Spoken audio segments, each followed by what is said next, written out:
I'm going to give it to you straight. We are exactly 3 weeks out from our scheduled finish line, and right now I'm beginning to feel the pinch because there is still so much left to be accomplished. So come with me and let me show you. The Jam Fam family.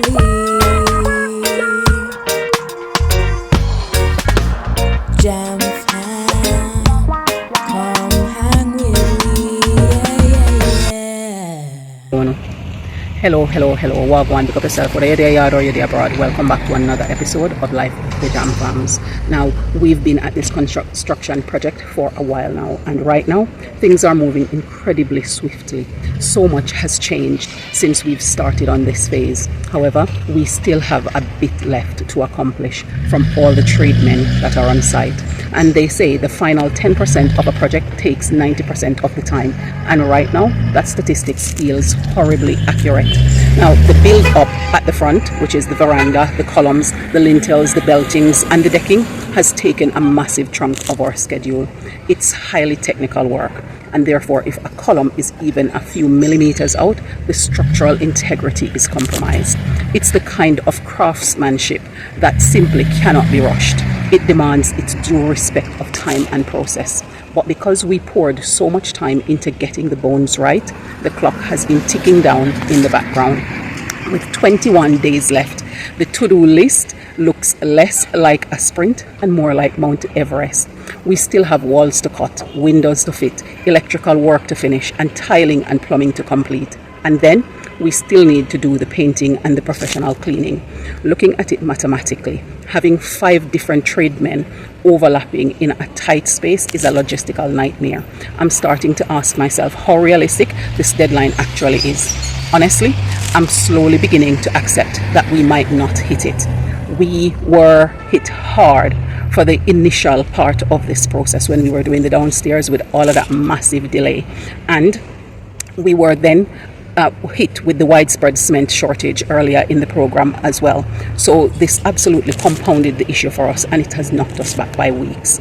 The good news, however, is that our contractor's current timeline, it is still solid, and the team is working hard.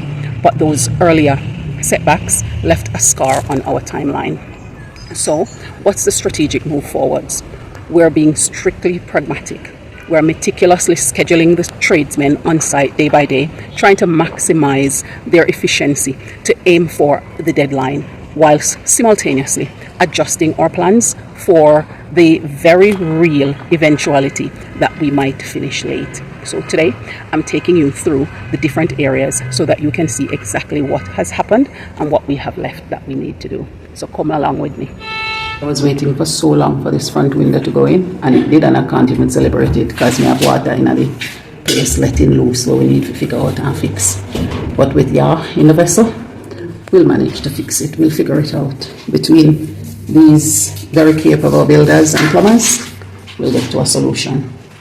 And we have tiling down in here as well. Yep. And kitchen counter going down. Yep, this is it. So of course them have the sink bit this of a cutout, and then over this one then do some splashback, and all will be done. Can't wait to see the finished product. It's coming together nicely. We did already move out to sitting them from downstairs. So downstairs never did as problematic to it, because other than the fact I said we need to go get this stuff, and they take so long. The team that was working down there took a long time. Felt like it wasn't going to end, but that's just the issue that we faced with that one. Not true. Down there is still not finished, so we still have some stuff that we're working on down there, and we'll take you through that journey as we're going, so that you can see the finished product as we work it out. So what's some of your downside? So you said the noise and the dust and the block up, where you have to find new route now in your brain. You have to reprogram your brain, not true? With how to travel through your own house. But aside go. We'll get over it in the end. So trust me, we're going to show you some stuff we're going, and it's a combination of the phase that we did before when we were doing downstairs, and some of the things that were happening as we were living on the site, and some of the upstairs, which is now, as we've highlighted, is even more in our face because we have to live in that space. We can't shut it off and move somewhere else like we could do for downstairs. So we'll show you that as we go through the process. So let us know what you think about renovating in Jamaica. Would you buy something of an older, more economical buy and then renovate it? And if so, what areas would you contemplate buying in? And now they have managed to finish boxing up and put on the cantilever. So it's getting ready for tomorrow. They will just finish steeling it up. We got that ready for it to just steel up. Once it's steel up now, we can get on with doing the decking tomorrow. So I'm relieved. One of the problems that we're having is the sun, the heat, the intensity of it at the moment is really slowing down the process. Because, for example, today they were up on there, and because they're decking under the existing overhang of the existing roof, them literally had to be on their belly, setting it up how they need to set it up. And so that is taking a little bit longer. And so even though they've been working on setting it up now for what, 2 days, it's taken them a little bit longer than it would have. They should have finished and steel up everything, but because of how hot the sun is and they are right out in the direct sun working, it has slowed us down a little bit.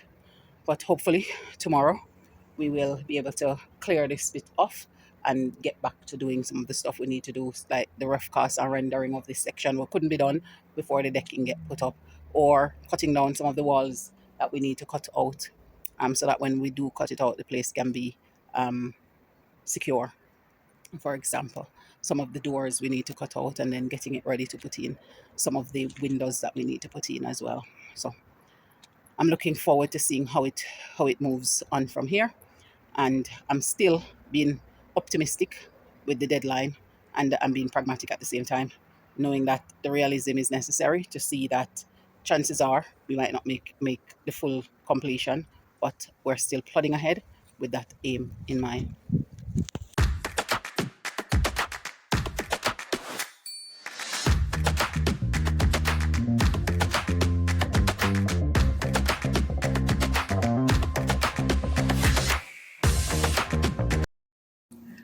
Outside is buzzing this morning. From after 6, the electrician they here for come put down him conduits up in the bed where them create to go to the decking, the slab roof.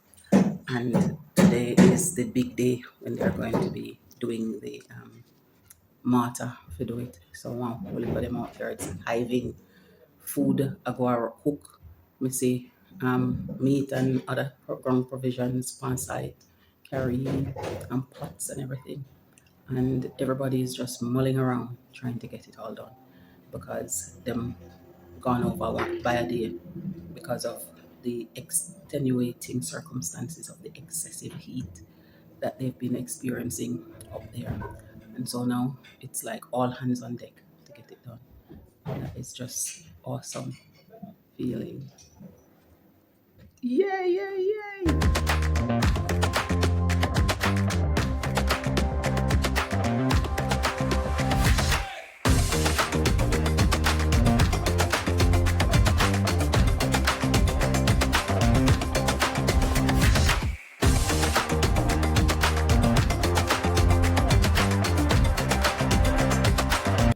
It's still very early in the morning. It is not, it's after 8. And the mason team have about 3 more laborers out there in addition to their 3 men team that they came with. Not even when they do the rough cast and rendering, then they have so much people on site. But them said this thing need to do swiftly and get it done. So them out there set up a ramp, them out there do all sorts of same thing. From ramp setting up, collecting them out of a carry go the different site where them have a mixing. But anyways, make go they go quickly show you.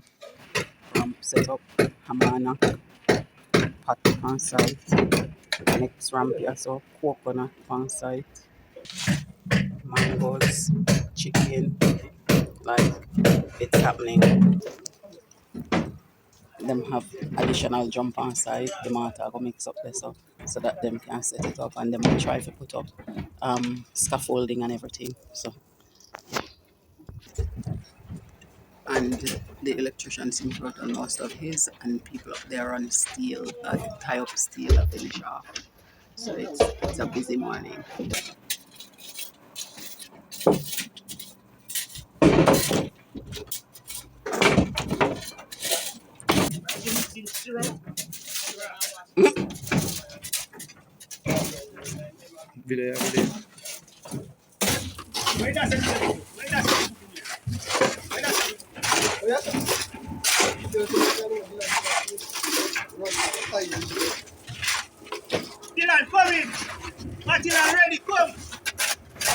Frankly, though, the hardest part of all of this is what feels like a loss of privacy or autonomy.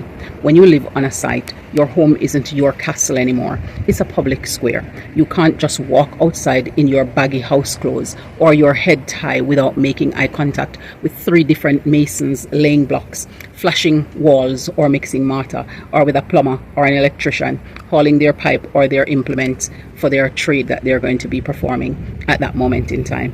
And there is no trying to have a private phone call because you need to speak so loud just for the person on the other end to hear, and keep speaker phone on if earphones are not close enough to you or not close at hand. There's a person at the pipe who is collecting water, and there is one who is at the windowsill checking their work, and another immediately outside your bathroom or your bedroom door. Your space is no longer your own, and after a few weeks of that, it really starts to wear on your mental bandwidth. And we just sometimes have to laugh. But listen, we fight through it. And through all of this, Eliona has been a trooper, although every now and again, she goes through a sneezing spell from dust particles. She's finding the fun in bits I find stressful and stays far away from bits that has no bearing on her functioning.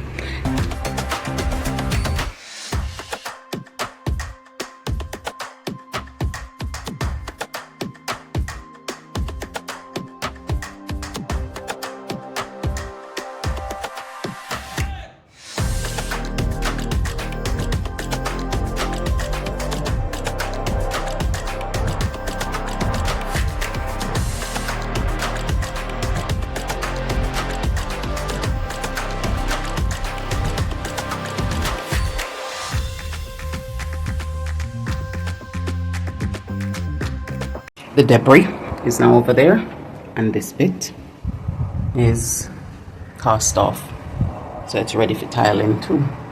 So we're just waiting. The window is framed up to put in. We're just waiting on this section to be rendered, and then once all of that is dressed up, then window can go in, flooring can put in, and door is just waiting for the jams, and then that can be done too. And now that wall is down and we can see hallway. Yep, so we have that door for black up, this door for black up, and this door for black up. We're still using them, so that's fine. I think they're going to block this one up shortly because we're using that one now that this open, and we're still using the front door here. So and look here, yes sir, this bit out too. So we take out bathroom wall and open up the space a little bit. So now that's it. And then what's left is for this window to be cut out, so that will be done next week. And then only thing I got left now is when we need to cut out over here, a door over here and a door over here. But part of that is some of the window space, so we just are gonna need to trim a little bit where you see the arrow over there. So, and the same thing on this side where you see the arrow right up there. So we're looking forward to seeing how that goes as we progress through. So we're still watching the time and seeing how it tick across. We have one other window to cut on that side over there. Let me just show on which part may I talk. so you can see what I mean. It might get a little bit darker, but one window left to cut right there, so, and the wall here left to come down and trim back up to the top, and the same here, and then that will be all the wall cutting what we have left to do. So it's coming along nicely, but we're still wondering, are we going to meet that deadline? That is the big question now what everybody asks. And so far I've been told that we're going to, so we'll see. I've been told that by the electrician, I've been told that by the masonry contractor, I've been told that by the plumbing crew, I've been told that by the tiling crew. So I'm just trusting that that's where it goes. If you've ever lived through a Jamaican build, tell us some of the stories to add to our reassurance that we aren't alone in this kind of experience. Just want to give you, Jam Fam Tribe, a little bit of an update about our battery situation. Yes, so yesterday morning, got up after the battery got conditioned and everything, turned on, couldn't start. So fortunately, the contractor was there and gave me a start. So I just like, I'm going to go right to buying a battery now. So I drove straight to the auto shop to get it. So as I got out of my car, there was this gentleman coming out of his vehicle. He had pulled in just before me, and then I pulled in. So I said, I don't know what battery to buy, because in the UK you carry your car go a mechanic, them tell us I need one battery if it does, and they order it and put it back in. So here I am now going to buy a battery and have no clue which battery to buy. So I then said to him, because I didn't ask the guys who had given me a start in the morning what battery to get, so I said to him, could I just open my booth and you tell me what battery it is that I need to buy as a replacement as I'm going into the store? So he came over, looked at my battery and said to me, your battery is on green, which means your battery is perfectly fine, you don't need to replace it. So then he took out this instrument he had in his car, and he came and used it and tested my battery, and he said, your battery is in very good condition, you don't need replacing. Maybe you need to go and check out the electrical or to see what, or maybe the alternator isn't charging properly. So then I went back and he said to me, he tightened the negative side. He said, oh, this bit is loose, and so it's probably causing the problems. So he tightened it. And then when I had the conversation with my father later on, he said, oh, maybe it was loose, and as such it's not recharging the alternator. So it turned out this morning, heading out, it turned over. And so we're going to watch and see. And then we know that we have a summer mechanic that we want to get some stuff sorted on the car, so plan that for the summer. So we're going to watch and see, and then see what the mechanics have to say about all of the other things with it, and see if everything is fine. So we're going to monitor it and see. And it was like, divine providence, getting to see, bump into this person who then looks at it from a more technical lens to see what the issue is. So we'll see how it goes. So that we'll give you an update on that situation. The Jam Fam family.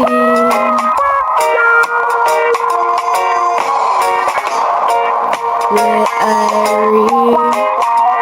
living the good life. We're royal, cruising through the West Indies, having fun, enjoying the good life. Jam Fam family, the Jam Fam family, yeah. Jam Fam, come hang with me.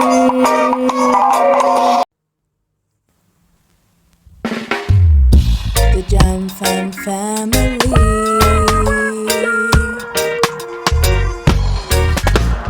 Jam Fam, come hang with me.